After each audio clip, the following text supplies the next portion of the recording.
Hey, what's happening, YouTube? This is Clay with Clay's AC and Auto Repair and Clay Motion here in Grand Rapids, Michigan, and you are watching The Clay Way. If this video is helpful, please consider subscribing, clicking the notifications, sharing my videos, and sending me them sweet old thumbs up. When you find the part of the video you're looking for, if this actually helps you, please start the video over, turn the volume down, and let it play from front to back. I greatly appreciate that. And if you want to send me an extra little bit of help, go ahead and turn on one of my sweet long playlists while you're sleeping at night. Turn that volume down and let that sucker play from front to back. And like always, if I can help you with anything, please reach out to me on Clay's AC and Auto Repair on the Facebook Messenger. And I certainly try to answer all the questions I possibly can for anyone. And remember, don't be the next to them, be the first of you. And if anyone else can do it, I promise you, you can do it too. I know this is a super long intro, but there was a lot of stuff going on with the steering column that we're going to take out of here. I actually, in other videos, show you how to disassemble this steering column and fix it in your driveway for $0. This video is just about removing the steering column and some practices and the problems that I had with installing it. But it's a great video, and you can look for them other ones if you're interested in saving yourself a couple bucks and not spending $0. So what we're working on today is a Ford Escape. This flavor and this information should cover from 2001 to about 2007, up until they stopped making this body style. But I do know the 2008 through 2012 is just a little bit different. The information should be still helpful for you folks. Okay, so what we've got going on inside this puppy is we got the key right here. And we stick the key in the ignition. And this is the only key to this car. Doesn't turn for nothing. Now we want to first look at the key and see if it's worn out. Yeah, this key's probably worn out a little bit. But it should still turn it. She said she got in there and she just went to stick it in there and it just wouldn't do anything. And no matter, even if I take the key and I try to pull it back a little bit, sometimes you can get the tumblers to drop down. You want to do that a little bit and try to work it back and forth, and hopefully you don't have to go through what I'm about to go through. We're going to take the steering column out of this thing. We're going to try to figure out what's wrong with it. We're going to replace it, reprogram the key if we have to end up replacing it and we're not able to fix it. So let's get going. If you feel like I was able to help you out, please help me out by putting on one of my sweet playlists at night while you're sleeping, turning the volume down and letting that sucker play. I'd greatly appreciate that. Okay, lowering the steering wheel adjuster right there, tilt adjuster, we're going to find one screw right up underneath there. And then we're going to find one screw back here and one screw right there. And we're going to take out them 3 Phillips screws. Once the 3 screws are removed, we're going to be very careful and we're going to stick a flathead screwdriver in between these 2 points right here. We're going to pop this up. Be careful not to break it. Just stick it in there and turn it a little bit. And do that on both sides, and then you'll be able to separate the covers. Like that. A little bit more back here, maybe. And I say be careful because we don't want to break the plastic. But once we get that up, we might be able to take your finger and push that up like that. Now, with both covers loose, we can move the shifter a little bit to be able to remove the top cover first. Or you can turn it sideways and pull it out. Now for the bottom cover, we're going to take a flathead screwdriver, we're going to stick it behind here, and we're going to be careful, and we're going to pop off the cover for the ignition. Now looking at the cover, we can see that the cover is affixed by 3 tabs that hold it onto the ignition. I just took my screwdriver, placed it in this position right here, and popped it off. I can't promise you that you will not break the ignition cover, but you can't break what's already broken. This is broken, and we need to be able to service it. Now, with the cover loose, we can take it, pull it away from there. Dropping it down right here, we're able to pull it out. Now, before we remove any electrical components off of the steering column itself, we want to make sure that we disconnect the positive and the negative of our battery. Just to be safe, we disconnect them both. Also making sure that if your radio has a security code, that you know the code prior to doing that. I don't remember any factory radios and Fords having security codes, but aftermarket radios sometimes do. Reaching our hand up here underneath there, we're going to push down on this tab right here, pulling that back. And if you ever have a connector that won't come undone, what you want to do is push down on the tab, push it up towards itself, and then pull it back sharply. This connector for the pass lock, all you have to do is push this in right here underneath the steering column for your airbag. Push down on that. And the connector next to there, we push down on the little clippy right there. And then our whole wiring harness is off of our steering column. Now we need to remove the bolts that are securing the steering column to the frame.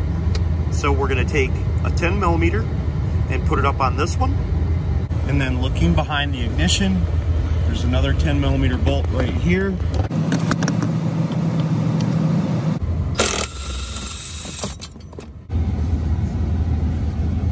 With that lowered down, it's going to allow us access to our last electrical connector back here that we need to disconnect. Very simply, we push back there, push down on that clip right there, and we should be able to remove the last electrical connector. We are going to have to pop this clip and that connector off of the steering column to remove it from the vehicle. Taking a set of needle nose pliers, we should be able to pop the head right off of there, and now we will release the shifter from the bracket. Now taking a 10mm, I'm going to remove that bolt, that bolt, that bolt, and then one more down there. Once we pull the cover back, we can expose one 10mm bolt that holds the steering column onto the steering knuckle. Make sure that we make a mark on here so we put it back in the right position if it has a clocking to it between here and here. Now with the bolt completely removed, sometimes it's necessary to pry between the two parts to get it to come out, but I don't think so in this situation. Now we have one more bolt holding in our steering column, and it's right here. It's got a 10mm on this side, and this is a welded nut on this side. Now that all the bolts are out of the steering column, we should be able to move it around easy enough to get the rest of our electrical connectors off and our shifting cable. Now we need to disengage the shifting lever from here, and that requires us to push on these tabs that are back here to bring it out this way and pull it out of the holder here. These two tabs right here need to be pushed in. When you pull your steering column back, your rubber boot and the plastic grommet that goes around it is going to come out. Make sure you reinstall that when you reinstall your steering column. We will also take our pliers and we'll pop this wiring harness off the steering column bracket. If the shifting cable isn't in an optimal position for pushing in the clips, you can spin it inside the holder. We're going to take our flathead screwdriver, we're going to go underneath the shifting column here and to the back side of the connector. Taking your screwdriver and putting it up in there like this allows you to put pressure on the clip. Popping this one side back with your hand, because you're going to pull that with your hand. And then spinning it around, making sure that you do not push this clip back in. Allows you to do the same with the other clip, to use the leverage to push it back.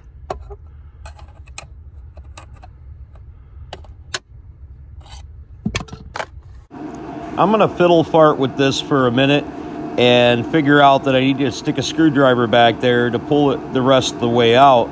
I don't end up catching that part on camera, but just pop it out of there with the screwdriver and it'll come right out. I was having a little bit of trouble getting it to come out, so I ended up taking my screwdriver. Once I got the one side back, I ended up taking my screwdriver and prying it out of the bracket. It's actually pretty easy. You'll understand when you do it yourself. With that hanger undone, we should be able to pull this out.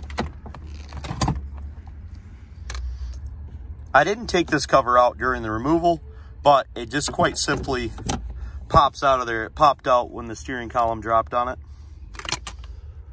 If your vehicle has a brace like this, it'll be easier to remove it after you remove the plastic cover. It's not 100% necessary to take the brace out to get the steering column out. Okay, before you go to install this, you're going to want to make sure this ring slides up and down the steering column fluently, so you may need to take some sandpaper and clean it up. This is going to be really crucial to this staying on when you go to put it in there.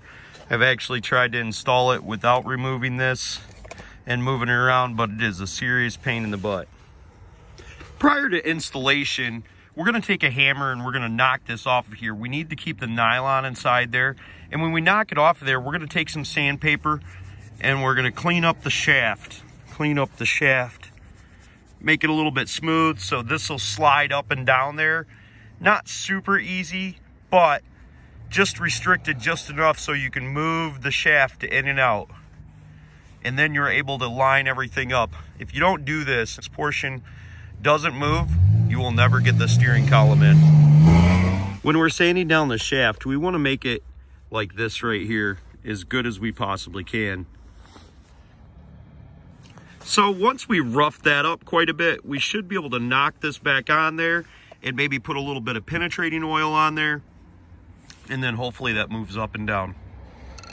Another thing you can do is you can take your screwdriver, wedge it inside here, and just apply a generous amount of pressure that way, and then wedge it this way, and it will split this apart just enough to be able to get it to move up and down there so we can install it correctly.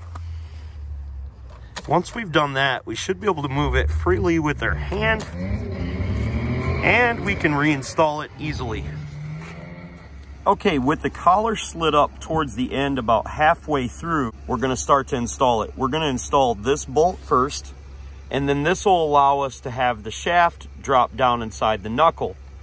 We're also going to make sure that the bolt for the knuckle is inserted, and we're not going to tighten anything up, including this bolt, until we have the other two bolts down here inserted.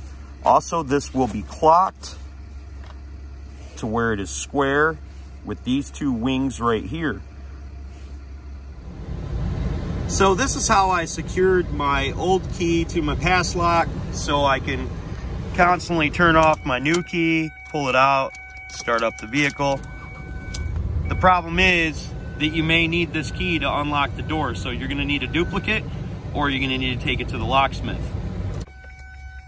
At the locksmith, they can take the ignition out and recode the ignition to this original key, so you can always remove the key and install it correctly and it functions properly. That one bolt in the center of this made the installation a pain in the butt kiss. But we got it in there, and I tried to develop the video into the direction that I should have taken it out, even though I didn't take it out in the same order that you guys seen it. That's just the power of editing, and you might be able to tell that there were some things taken apart at one time and it wasn't. Blah, blah, blah, blah, blah. But anyways, if the video was helpful, please put on one of my sweet playlists. Give me them thumbs up and send me those nice comments. If you have a question for me, reach out to me on Clay's AC and Auto Repair on the Facebook Messenger, and I'll certainly try to answer it for you if I can. Can't help you with your baby mama drama, though. God bless. Don't be the next of them. Be the first of you.